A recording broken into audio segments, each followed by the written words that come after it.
Now to my final topic. My next guest, Professor Muyiwa Oyinlola, recently delivered his inaugural lecture titled Going Together to Go Far, My Pathway to Impacting Sustainable Development in Africa at De Montfort University in Leicester. The lecture highlighted Professor Oyinlola's extensive experience in leading multidisciplinary and multi-sectoral international projects aimed at addressing critical areas of sustainable development across Africa. I was going to go straight into the topic, which is to, of course, discuss sustainable development. But having read your profile, and you've just given me this, I've had a quick flick through. You're a very interesting character. So before we do dive in, talk to me about your background, who you are. I'm sure many of our viewers will be familiar with you, but for those who aren't so familiar with you, who is Professor Muyiwa Oyinlola? Okay, good morning, Juliana. Thank you so much for having me here. My name is Muyiwa Oyinlola. Currently, I am a Professor of Innovation for Sustainable Development at De Montfort University in Leicester.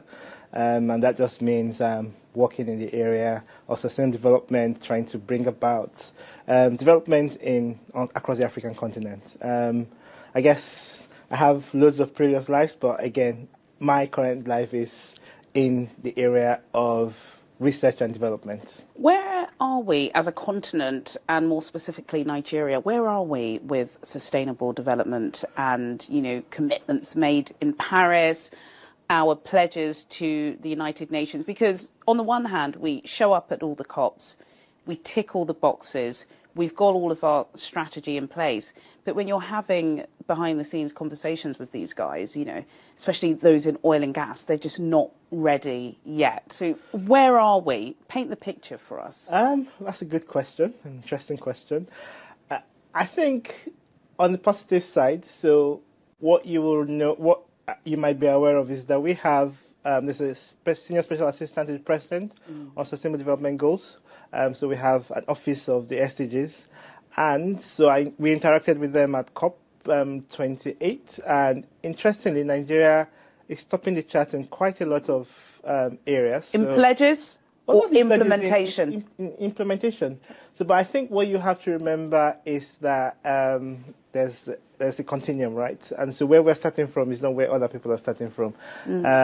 Again, the SDGs, the 17 SDGs, there are quite a lot, but I think there's a lot of work to do. There's quite a lot of work to do, and it requires all players to be on board. How do you think businesses in Nigeria can get over some of the hurdles, some of the headwinds that they may face? Because some people may see sustainable development as, quite frankly, unaffordable. It's like wanting to buy a Tesla, isn't it? Yep. Yes, we know that we should be driving electric cars. Some people can't afford it. True. So I think this is where the role of government comes in. So there has to be policy incentives and interventions to be able to help businesses. And if you look at in the UK here, you've seen that the government has done a lot. So if you look a few years back, there were loads of incentives for solar panels, and then you have the critical mass adopting, and then you gradually roll back some of those things, and then it's now mainstream. Because what's happened also is that the economies of scale will push prices down. Okay, so I think it's one thing, the government has to be strategic in those sort of things to ensure that we have policies that are pushing people to do stuff in that area.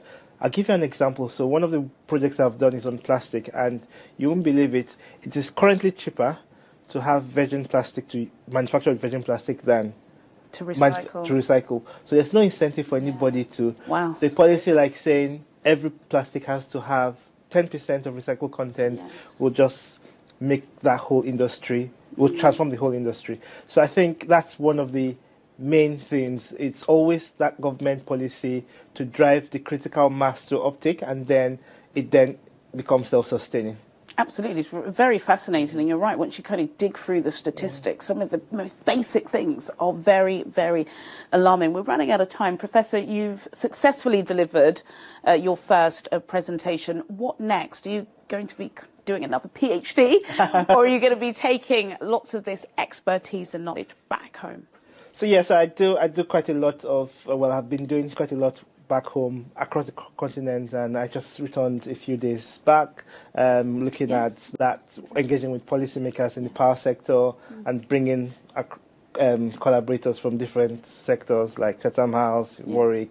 And so what I intend to do is that bringing those stakeholders, facilitating those stakeholders together, industry, government, academia, and not just that, not just from abroad, but also trying to see how we work together with local institutions to strengthen our local institutions. So how do we ensure that research and development is key in our universities in Nigeria and across Africa? Well, I think it's wonderful. We definitely will be following your journey because, of course, it's so important. We need to have a seat at the table, right? It's not just Greta Thunberg.